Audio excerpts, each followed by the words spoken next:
Hi everyone, this is Kirk from SalesPartners and thanks for tuning in again. Last week I had dinner with a friend and we were discussing some issues he had in a previous business with 4 other business partners and it didn't do too well. And have you ever wondered why that happens? Why small businesses stay small, or why when businesses start to grow and start to really flourish, the business owners and the leaders of the business find it difficult to get the business to start performing efficiently? Have you ever wondered why? And as we talk more about it, I shared with him a formula which he found very interesting. And this formula, some of you have actually experienced the power of this at our 2-day income explosion program. And it comes from a genius called Buckminster Fuller, or Bucky Fuller as we call him. He's also one of the foremost futurists and inventors of his time. And the formula I'm about to show you, and that I showed him, was Bucky Fuller's formula for calculating the number of relationships in a group or in a business. And being able to manage all those relationships and getting the most out of your team is one of the biggest challenges that businesses are facing right now. The problem is people underestimate the number of relationships they actually have to manage. And so today I'd like to share with you that formula that allows you to truly understand how many relationships you have to manage in your team or in your business. Now before I go into this, for those of you whose little voices went crazy and said, "Oh, I hate maths, I hate formulas," look, don't worry, this is going to be very simple. Okay, so the formula for the number of relationships comes down to this. N squared minus n divided by 2, where n is the number of people in your team or in your business. So let's say, for example, if you're the only person in business, you're a sole trader. So n equals 1. Okay, that gives you this. 1 squared minus 1 divided by 2, which is 0 divided by 2, which is 0. So in this formula, in this case, there are no relationships to manage right now. The only thing you have to manage right now are all the little voices in your head.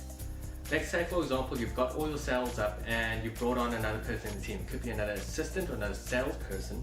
Say n equals 2. Put that into the formula and what do you see? It gives you 1 relationship. So in this case, with 2 people in the business, there's only 1 relationship to manage and all the other little voices that come into play with that.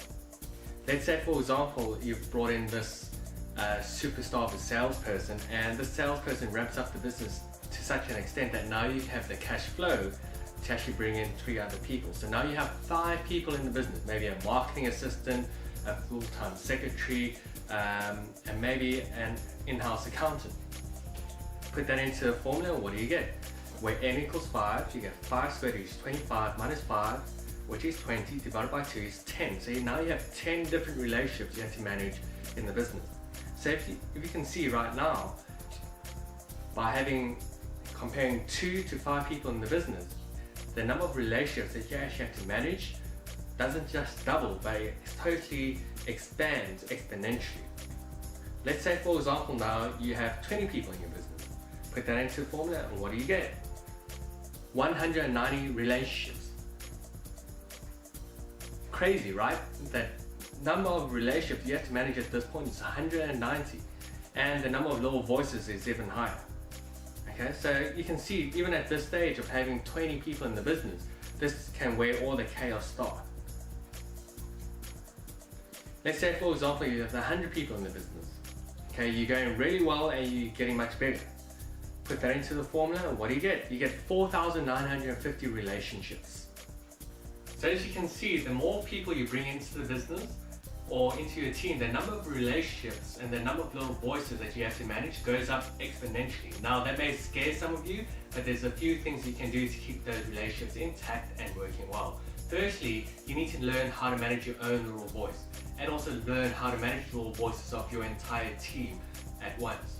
Also, you need to teach your managers and your leaders how to manage the little voice of the people on your team, so they can also direct people in the right way and get them to be able to make decisions.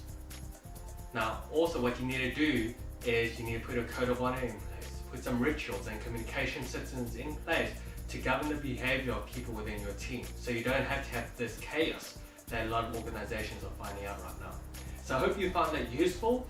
What I'd like you to do right now is write down how many people you have in your business and calculate the number of relationships that you have to manage on a daily basis.